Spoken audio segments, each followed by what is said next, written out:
तेरे बल से मैं बलवान, बाबा तू मेरा भगवान।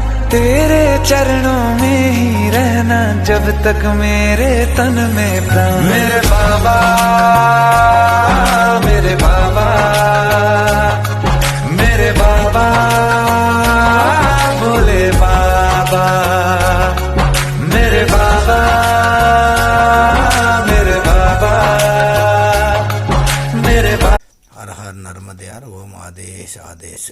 ಕರ್ನಾಟಕದಿಂದ ಬಂದು ನರ್ಮದಾ ತೀರದಲ್ಲಿ 27 ವರ್ಷ ಆಯಿತು ಯೋಗ ಸಾಧನೆ ಮಾಡ್ತಾ ಇದ್ದಾರೆ. ಇವರ ಹೆಸರು ಯೋಗಿ ರವಿನಾಥ್ ಅಂತ. ನಾಥ್ ಸಂಪ್ರದಾಯದ ಸಿದ್ಧ ಯೋಗಿಗಳು.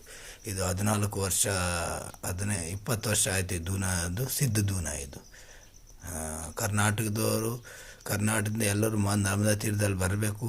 ಗುರು ಗೋರಖನಾಥ್ಜಿಗೆ ದೂನ ದರ್ಶನ ಮಾಡಬೇಕು. ಅವ್ರು ನರ್ಮದಾ ಪರಿಕ್ರಮ ಮಾಡಬೇಕಂತ ಎಲ್ರಿಗೂ ಹೇಳುವುದು.